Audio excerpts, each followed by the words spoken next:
कि पानी पानी हो गई है। जहां लोग हर साल सुविधाओं का टैक्स तो भरते हैं, लेकिन बदले में बारिश के दिनों में सिर्फ जलभराव ही मिलता है। शहर भर में नालों का पानी सड़कों पर बहता नजर आ रहा है और लोगों को घुटनों तक पानी में रास्ता तय करने को मजबूर होना पड़ रहा है। आप देखिए, जहां सड़कों का नामो निशान मिट चुका है, शहर की बाहर की जो कॉलोनियां है वहां पर क्या मंजर है, वो इन स्थितियों को साफ बयां कर रही है ये तस्वीरें। तो नालों का पानी घर में घुस गया है, घर में रह नहीं पा रहे हैं लोग। समस्याएं इस तरीके की बढ़ गई हैं कि लोगों को सिर्फ और सिर्फ परेशानियां उठानी पड़ रही हैं।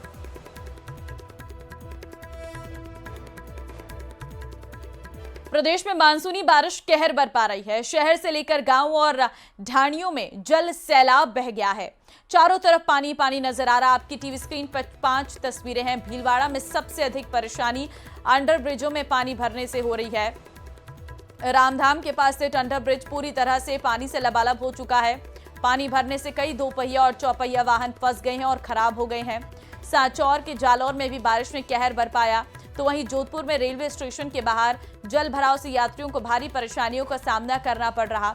बाहर खड़े ऑटो रिक्शा और टैक्सी तक पहुंचना मुश्किल हो गया। कई यात्रियों को अपने सामान के साथ कीचड़ और पानी से गुजरना पड़ा। जोधपुर जयपुर राष्ट्रीय राजमार्ग पर भी जलभराव की स्थिति बनी है। झालवाड़ के घाटोली क्षेत्र में भी बारिश से जनजीवन खासा प्रभावित हुआ। सुबह से जारी बारिश से निचली बस्तियों के घरों में पानी भर गया। टोंक के देवली में बारिश के बाद नगरपालिका की पोल खुल गई। 8 लाख की लागत से करीब 30 नालों की सफाई के बाद बारिश के दौरान पानी सड़कों पर भर गया है।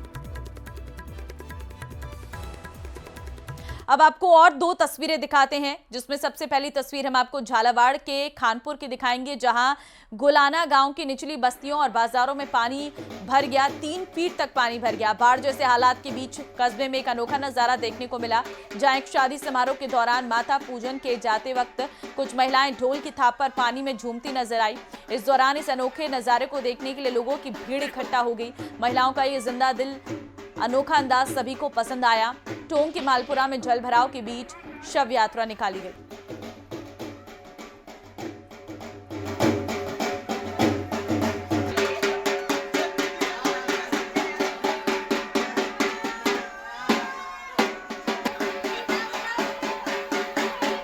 अजमेर में मानसून की पहली बारिश ने आम जनता को परेशान कर दिया है। प्रशासनिक व्यवस्थाओं की पोल खोलने के साथ ही कई इलाकों में बारिश का पानी जमा हो गया और जलभराव की स्थिति पैदा हो गई। आलम यह है कि एसपी ऑफिस की शिकायत शाखा के कमरों में पानी भर गया, जिसके चलते वहां का कामकाज प्रभावित हो गया।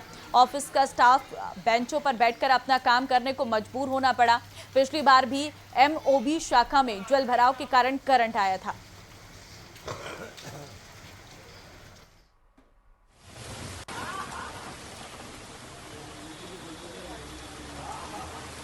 तो देखिए, एसपी ऑफिस में पानी भर गया। आप तस्वीरों में साफ तौर पर देख सकते हैं और पानी भर जाने की वजह से काफी दिक्कतों का सामना लोगों को करना पड़ा। बेंच में बैठे ऑफिस का स्टाफ, काम प्रभावित है।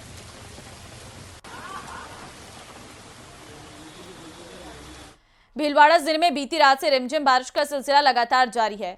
बनास, बेड़च और कोठारी नदियों में जलस्तर बढ़ने के चलते कई नदी नाले उफान पर आ गए हैं। कोटडी सवाईपुर मार्ग, ककरोलिया घाटी का छोला मार्ग, खटवाड़ा, बिगोद समेत दर्जनों ग्रामीण रास्ते बाधित हो गए हैं। नदी नालों के ऊपर से पानी बह रहा है, जिससे गांव का आपसी संपर्क कट गया और जनजीवन बुरी तरह से प्रभावित हो गया। वहीं बनास नदी में बह चुके एक अधेड़ व्यक्ति का दूसरे दिन भी कोई सुराग नहीं लग पाया। पुलिस, एसडीआरएफ और ग्रामीण टीमें लगातार सर्च ऑपरेशन में जुटी है। सालरिया के पास कोठारी नदी पर बना पुल पानी के तेज बहाव में टूट गया और ककरोलिया घाटी में बनास नदी पर बना पुलिया भी क्षतिग्रस्त हो गया। कई जगहों पर छोटे पुलों से लगातार पानी बह रहा है, जिससे बड़ा हादसा होने की आशंका बनी हुई है।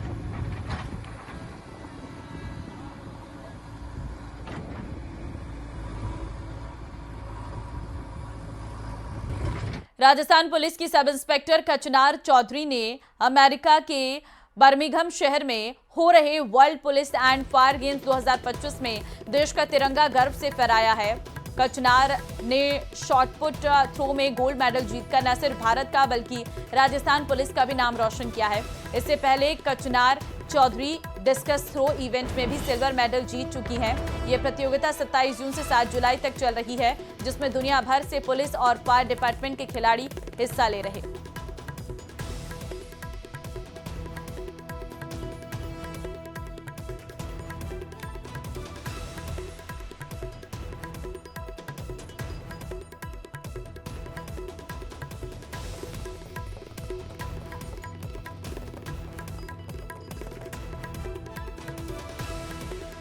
नागौर सांसद हनुमान बेनीवाल के घर का बिजली कनेक्शन काट दिया गया है, जो कि उनके भाई प्रेमसुख बेनीवाल के नाम पर था, जिस पर पिछले 6 साल से 11,61,545 रुपए का बकाया चल रहा है। वहीं अब इस पर सियासत भी होने लगी है। ये रिपोर्ट देखिए।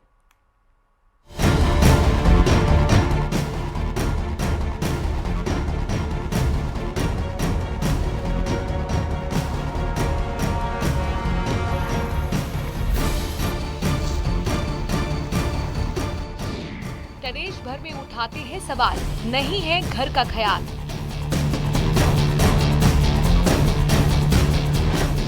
छह साल से नहीं भरा बिजली बिल।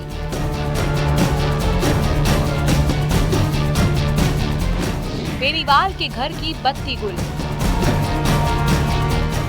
आरएलपी अध्यक्ष और नागौर से सांसद हनुमान बेनीवाल सरकार पर सवाल उठाते नहीं थकते, लेकिन शायद उन्हें अपने ही घर का ख्याल नहीं है, तभी तो उनके मकान में अंधेरा पसरा हुआ है। कारण है बिजली बिल जमा नहीं किया गया, जिस पर बिजली विभाग ने एक्शन लिया और कनेक्शन काट दिया। एक कनेक्शन कोई प्रेमसुख बेनीवाल पुत्र रामदेव बेनीवाल के नाम से था, उसमें 10,75,658 रुपये बाकी थे और ये कई सालों से बिल नहीं जमा करा रहे थे। तो इनका कनेक्शन की 6 नोटिस भी दिए हमने, और नोटिस देने बाद भी इन्होंने पैसे नहीं जमा कराया, तो इनका कनेक्शन हमने पुलिस बल साथ लेके कनेक्शन काट दिया। दरअसल जिस घर में हनुमान बेनीवाल और उनका परिवार रहता है, उस घर का बिजली कनेक्शन उनके भाई प्रेमसुख बेनीवाल के नाम पर है। उस घर पर पिछले 6 साल से 11,61,545 रुपए का बिजली बिल बकाया चल रहा है। वसूली के लिए डिस्कॉम ने कई नोटिस भी जारी किए थे। 8 नवंबर 2024 को जारी किए गए थे 2 नोटिस। पहला नोटिस जिसमें लिखा गया था कि आपके विद्युत खाता संख्या 15210249 में 9,82,953 रुपए बकाया है। वहीं दूसरा नोटिस शंकर लाल के नाम से जारी हुआ था, जिसमें लिखा गया था कि आपके विद्युत खाता संख्या 18130345 में 1,36,893 रुपए बकाया है। अगले 15 दिन में ये बकाया जमा नहीं किया गया तो आपका कनेक्शन काट दिया जाएगा, लेकिन इसके बावजूद भी बिजली का बिल जमा नहीं कराया गया, जिसके बाद आखिरकार बिजली विभाग ने कार्रवाई की और बिजली का कनेक्शन काट दिया। जब घर का बिजली कनेक्शन कटा तो हनुमान बेनीवाल सामने आए और इसे राजनीति से प्रेरित बताया। वहीं बीजेपी ने बिजली बिल जमा नहीं करने पर हनुमान बेनीवाल को घेरा। पॉलिटिकल मामला ये है, और घर का कनेक्शन थोड़े कर रहे, पोल से काट के गए, घर के अंदर घुस के थोड़ी काटा कनेक्शन, पोल से बाहर जाके इस तरह आए सुनो, घर पे है ही नहीं हम। मैं तो 2 महीने से बच्चे वगैरह सब जयपुर के अंदर हैं, हम यहीं रह रहे हैं, और आज तक 1 रुपया भी सरकार का बकाया नहीं है। और बकाया अगर हमारा पैसा होता है तो हम चुनाव नहीं लड़ सकते। जब हम एमएलए एमपी का फार्म भरते हैं तो उसमें एनओसी लेनी पड़ती है हर डिपार्टमेंट की। नहीं, विधानसभा की अगर हमने कोई किताब भी ली लाइब्रेरी से तो उसका भी पैसा हमें जमा कराना पड़ता है, हर चीज़ का पैसा देते हैं। ये दुर्भाग्य से इंटेंशन कि भाई हनुमान बेनीवाल को बदनाम कैसे करें, तो मेरे भाई साहब के नाम से जो कनेक्शन है उसको ये प्रचलित करके, और उसमें जब मेरा सरकारी ऑफिस चल रहा है, एमपी की जन सुनवाई वहीं होती है, कायदे से तो ये सरकार का दफ्तर भी वहीं है। ये एमपी का जो ऑफिस होता है वो सरकार उसका बिल भरती, लेकिन फिर भी मैं भर रहा हूँ बिल सारे, और बिना मुझे सूचित किए मेरी अनुपस्थिति के अंदर, जब घर पे कोई नहीं है तो बाहर ये आते हैं गाड़ियां भर के और पोल से कनेक्शन काट के भाग जाते हैं। लोकतंत्र में नेता के कार्य का और उसके व्यवहार को जनता अनुसरण करती है, और अगर नेता ही अगर इस तरीके के काम करने लगे कि जनता उनको कभी भी स्वीकार नहीं करती। नागौर की राजनीति के अंदर ये कहना कि हमारे साथ दुर्व्यवहार किया जा रहा है। मार्च के अंदर नेताजी को नोटिस दिया जाता है कि 11 लाख कुछ रुपए आपके बाकी हैं। 3 महीने बीत जाने के बावजूद भी बिल जमा नहीं कराना, और बिल जमा नहीं कराने के उपरांत विभाग ने जब कार्रवाई की तो कहते हैं कि राजनीतिक व्यवस्था के आधार के ऊपर ये कार्रवाइयां की जा रही है, लेकिन ये राजनीतिक व्यवस्था के आधार के ऊपर नहीं है।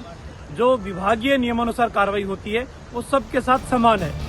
तो वहीं हनुमान बेनीवाल के बिजली के कनेक्शन के कटने के बाद ज्योति मिर्धा का एक फेसबुक पोस्ट वायरल हो रहा है, जिसमें उन्होंने एक पंखा पोस्ट किया है, जिसमें लिखा है कि देसी जुगाड़, कलाई की मेहनत से ठंडी हवा, जो लोगों में चर्चा का विषय बन गया है। इसे नागौर की जनता ज्योति मिर्धा का हनुमान बेनीवाल पर तंज मान रही है। ज्योति मिर्धा ने इससे पहले भी बिजली बिल को लेकर सवाल उठाए थे, जिस पर हनुमान बेनीवाल ने सफाई दी थी। कहा था कि उनके नाम से नागौर में कोई भी बिजली कनेक्शन नहीं है, लेकिन अब उनके घर का बिजली कनेक्शन काट दिया गया है, जिस पर सियासत फुल ऑन है। न्यूज़ 18 राजस्थान के लिए नागौर से प्रकाश कंवर की रिपोर्ट।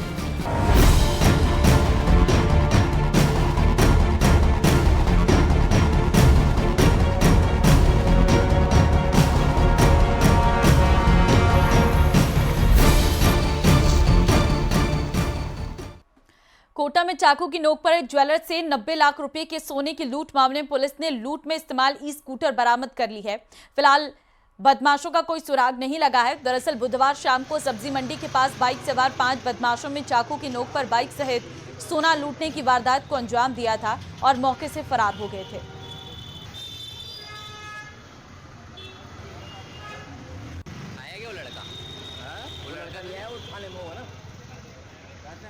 और इन्हीं तमाम खबरों के साथ इस बुलेटिन में फिलहाल के लिए बस इतना ही। बाकी अन्य खबरों के लिए आप बने रहिए हमारे साथ। नमस्कार। खबर देंगे जहां पर जोधपुर से आ रही बस में युवती से अभद्रता का मामला सामने आया है। बस के परिचालक सहित 2 पर लगा आरोप। बस से उतरने के बाद दोनों ने किया पीछा। शिकायत के बाद पुलिस ने बस को किया सीज। छेड़छाड़ करने वाले दोनों आरोपी फरार हो गए हैं। तो बड़ी खबर इस वक्त आपको बाड़मेर से दे रहे हैं, जहां पर जानकारी इस वक्त निकलकर सामने आ रही है कि जोधपुर से आ रही बस में युवती से अभद्रता का मामला सामने आया है। बस के परिचालक सहित 2 लोगों पर यह आरोप लगा है। बस से उतरने के बाद दोनों ने किया पीछा। शिकायत के बाद पुलिस ने बस को सीज किया है। छेड़छाड़ करने वाले दोनों आरोपी फरार बताए जा रहे हैं। तो जोधपुर से आ रही बस में युवती से अभद्रता का एक पूरा मामला सामने आया है। बस के परिचालक सहित 2 पर आरोप लगा है। बस से उतरने के बाद दोनों ने पीछा किया। प्रेमदान संवाददाता फोन लाइन पे इस वक्त हमारे साथ है। प्रेमदान, जोधपुर से आ रही बस में युवती से अभद्रता का मामला, क्या कुछ है ये पूरा मामला? देखिए, मैं आपको बताना चाहूंगा कि एक युवती जो है वो जोधपुर से बस में आ रही थी। रात के समय की बस थी, तो उस बस में जो बस का परिचालक और स्टाफ था, उसने युवती के साथ बदसलूकी भी करी, अश्लील हरकतें और अश्लील इशारे करने की कोशिश की। और जब बस में युवती चुप रही, उसको लगा कि लोक लाज के चलते वो चुप रही, उसने बोला नहीं कुछ। उसके बाद में आरोपियों ने मतलब पीछा करते हुए उसके घर तक पहुंच गए। उसके बाद में युवती ने मतलब हिम्मत दिखाई कि इस तरीके की हरकत किसी भी अन्य के साथ भी हो सकती है। उसने हिम्मत दिखाई। पहले बस जो संचालक है उनसे शिकायत की, लेकिन उन्होंने जब अभद्रता की परिवार वालों के साथ में, उसके बाद में पुलिस मौके पर पहुंची। पुलिस ने बस को सीज कर लिया है। 2 युवकों को जो आरोपी है उनको 151 में एक बार पुलिस ने गिरफ्तार कर लिया है। आज मामले में गिरफ्तारी होगी। साथ ही साथ पुलिस इस पूरे मामले की जांच में जुट चुकी है। हालांकि लगातार इस तरीके की जो बस निजी बस है, इसके अंदर इस बसों के ऊपर शिकायत लगातार आ रही है। ये जोधपुर से बाड़मेर और रास्तों पे चलती है। MR ट्रेवल्स की बस है, जिसके अंदर जो स्टाफ है वो लापरवाह, क्योंकि युवक है वो गांवों के युवकों को चढ़ा देते हैं, तो उनको न तो ज्ञान होता है। और उसके बाद में इस तरीके की हरकतें जब सामने आई, तो अब पुलिस इस पर एक्शन कर रही है और दोनों युवकों को गिरफ्तार कर लिया। जी ठीक है प्रेमदान, बहुत धन्यवाद आपका तमाम जानकारी देने के लिए। तो बस में युवती के साथ अभद्रता का यह मामला और बस के परिचालक सहित 2 पर यह आरोप लगा है।